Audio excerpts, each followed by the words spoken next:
Avez-vous déjà ressenti cette envie étrange et inexplicable d'avoir quelque chose, non pas parce que vous en avez intrinsèquement besoin, mais simplement parce que quelqu'un d'autre le possède?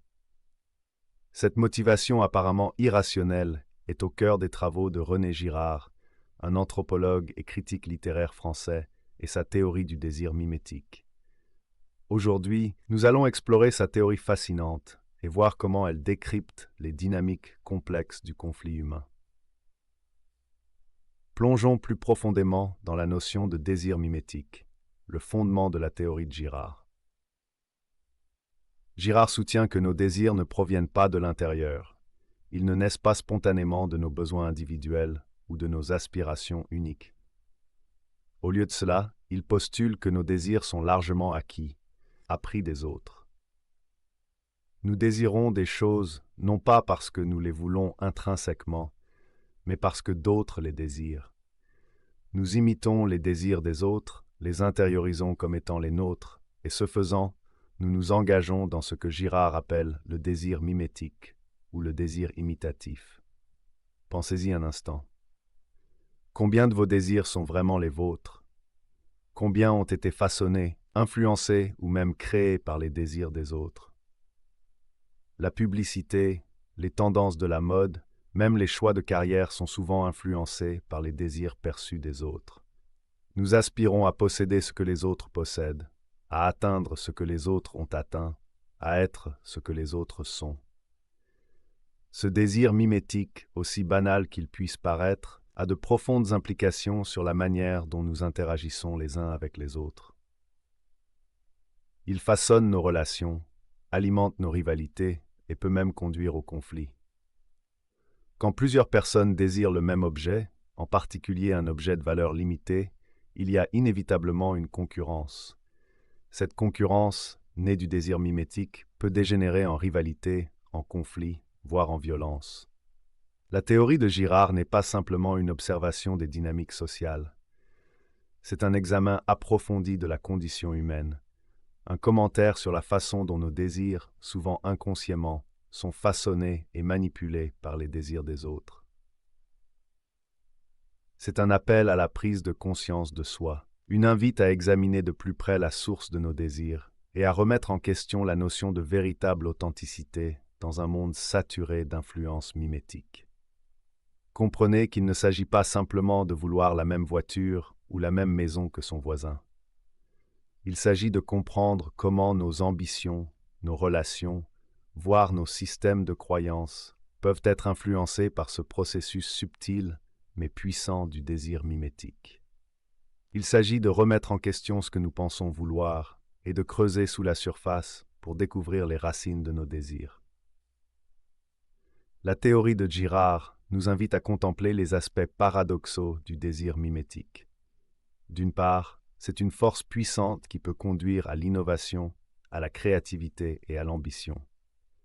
D'autre part, elle peut également être destructrice, menant à des rivalités, des conflits et un profond sentiment d'insatisfaction. La clé, selon Girard, réside dans la prise de conscience. En comprenant les mécanismes du désir mimétique, nous pouvons commencer à nous libérer de son emprise et à nous frayer un chemin vers des désirs plus authentiques et des relations plus épanouissantes. Ayant établi que nos désirs sont souvent mimétiques, explorons maintenant les acteurs clés de cette dynamique intrigante. Le médiateur et le sujet. Le médiateur est le modèle, la figure dont les désirs sont imités. Il peut s'agir de n'importe qui, une célébrité, un collègue, un ami, un membre de la famille, voire un personnage fictif. Le médiateur détient l'objet du désir, que ce soit un bien matériel, un statut social, une compétence ou même une certaine qualité de caractère. Le sujet, à son tour, est l'individu qui imite les désirs du médiateur. Le sujet voit le médiateur désirer quelque chose, et par conséquent, commence à le désirer aussi. Il est important de noter que ce désir n'est pas nécessairement conscient. Le sujet peut ne pas même réaliser qu'il imite les désirs du médiateur. Il peut croire que son désir est authentique, émanant de lui-même. La relation entre le médiateur et le sujet n'est pas toujours harmonieuse. En fait, elle peut être pleine de tensions, voire de conflits. Girard distingue deux types de médiation, la médiation externe et la médiation interne. Dans la médiation externe, le médiateur est séparé du sujet par une distance sociale ou temporelle. Ils n'occupent pas les mêmes sphères sociales, où ils peuvent même vivre à des époques différentes. Par exemple, un personnage historique ou une figure religieuse pourrait servir de médiateur externe. Dans ce cas, la rivalité est moins directe, moins palpable. La médiation interne, quant à elle, est caractérisée par la proximité. Le médiateur et le sujet existent dans le même monde social, se disputant souvent les mêmes objets de désir. Cette proximité intensifie la rivalité mimétique, rendant le conflit plus probable. Imaginez deux collègues qui convoitent la même promotion. Ils sont dans une relation de médiation interne, où les désirs de l'un alimentent directement les désirs de l'autre, créant une atmosphère de compétition intense. Girard souligne que la rivalité mimétique n'est pas simplement une compétition pour une ressource, c'est une lutte pour la reconnaissance, pour l'être. Le sujet cherche à s'affirmer à travers l'objet du désir, mais comme ce désir est mimétique, il finit par être dépendant du médiateur pour son propre sentiment d'identité. Il aspire à devenir le médiateur, à usurper sa place. Cette dynamique peut conduire à une escalade infernale où les désirs s'intensifient, les rivalités s'enveniment et les conflits deviennent inévitables. Le sujet, dans sa quête d'authenticité, finit par être pris au piège d'un cycle de désir et de frustration, sans cesse en poursuite d'un objet qui lui échappe toujours. Et tout cela parce qu'il a appris à désirer à travers les yeux d'un autre. Ayant établi la relation entre le médiateur et le sujet, examinons maintenant comment le désir mimétique peut dégénérer en rivalité, voire en conflit ouvert. Au départ, le sujet peut admirer le médiateur, le voyant comme un modèle à suivre. Cependant, à mesure que le sujet poursuit l'objet du désir, une transformation subtile se produit. L'admiration initiale peut se transformer en envie, puis en ressentiment, et finalement en hostilité. Pourquoi cela arrive-t-il? Parce que le désir mimétique par nature crée une situation de manque. Plus le sujet désire ce que le médiateur possède, plus il ressent un vide en lui-même. Ce vide, cette insatisfaction, est projeté sur le médiateur, qui devient un obstacle à la réalisation du désir du sujet. L'objet du désir, initialement une source de fascination, devient un symbole de la rivalité entre le sujet et le médiateur. Il ne s'agit plus seulement de posséder l'objet, il s'agit de vaincre le médiateur, de prouver sa supériorité, de prendre sa place. La rivalité devient un jeu à somme nulle, où la victoire de l'un implique nécessairement la défaite de l'autre. Cette dynamique d'escalade est alimentée par ce que Girard appelle la double médiation. Non seulement le sujet imite le désir du médiateur pour l'objet, mais il imite également la rivalité du médiateur envers lui. C'est un cycle vicieux où chaque action, chaque parole, chaque geste est interprété comme une provocation, une confirmation de l'hostilité de l'autre. Imaginez deux amis qui tombent amoureux de la même personne. Au début, ils peuvent essayer de cacher leurs sentiments, de maintenir une apparence de normalité. Mais à mesure que la rivalité s'intensifie, leurs interactions deviennent tendues, chargées d'une signification cachée. Un simple compliment, un regard, un geste anodin peuvent être interprétés comme une déclaration de guerre. La rivalité mimétique peut prendre de nombreuses formes, des plus subtiles aux plus violentes. Elle peut se manifester par des commérages, des calomnies, des sabotages, voire des agressions physiques. Dans les cas extrêmes, elle peut conduire à des conflits sociaux à grande échelle, des guerres, des génocides.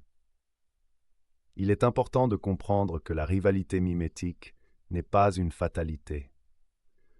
En prenant conscience de ces mécanismes, nous pouvons interrompre le cycle de l'escalade et choisir des voies de résolution pacifique des conflits. La clé est de reconnaître que le véritable ennemi n'est pas le médiateur, mais le désir mimétique lui-même. En nous libérant de l'emprise de ce désir, nous pouvons retrouver notre liberté et construire des relations authentiques basées sur le respect mutuel et la reconnaissance de l'autre. L'escalade mimétique, comme nous l'avons vu, peut mener à une crise de violence et de chaos au sein d'un groupe. Comment alors les sociétés parviennent-elles à rétablir l'ordre et la stabilité face à une telle désintégration? Girard propose une réponse troublante, le mécanisme du bouc émissaire. Lorsque la rivalité mimétique atteint son paroxysme, la violence devient indifférenciée. Les individus, initialement focalisés sur un objet de désir spécifique, se tournent les uns contre les autres dans une frénésie de violence. L'ennemi n'est plus clairement identifié. Chacun devient une menace potentielle pour tous les autres. Dans cette atmosphère de chaos et de peur, un individu ou un groupe est arbitrairement choisi comme la cause de tous les problèmes. Ce bouc émissaire, souvent une personne marginalisée, vulnérable ou différente, devient le réceptacle de la violence collective. Tous les griefs, toutes les frustrations, toutes les angoisses sont projetées sur cette victime innocente. L'acte de violence contre le bouc émissaire, qu'il s'agisse d'une exclusion sociale, d'une persécution physique ou même d'un meurtre rituel, a un effet paradoxal. Il unifie le groupe. En se concentrant sur un ennemi commun, les individus retrouvent un sentiment d'unité et de cohésion. La violence, initialement dispersée et chaotique, est canalisée vers un seul point, permettant un retour apparent à l'ordre et à la paix. Le bouc émissaire, bien sûr, est innocent des accusations portées contre lui. Il est victime d'une projection collective, d'un mécanisme de défense psychologique qui permet au groupe d'expier ses propres tensions internes. Le tragique de cette situation est que le sacrifice du bouc émissaire, bien qu'injuste et cruel, renforce la cohésion du groupe et perpétue le cycle de la violence mimétique. Girard souligne que le mécanisme du bouc émissaire est souvent inconscient. Les individus impliqués dans la persécution du bouc émissaire ne sont pas nécessairement conscients de l'injustice de leurs actes. Ils croient sincèrement que le bouc émissaire est responsable de leur malheur. C'est précisément cette croyance collective, cette unanimité illusoire, qui rend le mécanisme du bouc émissaire si puissant et si dangereux. L'histoire est remplie d'exemples de boucs émissaires, des minorités persécutées aux individus accusés de sorcellerie.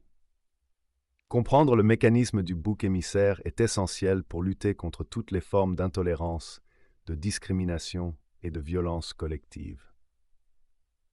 Il nous invite à remettre en question nos propres préjugés, à résister à la tentation de la simplification et à reconnaître notre propre complicité potentielle dans la création de boucs émissaires.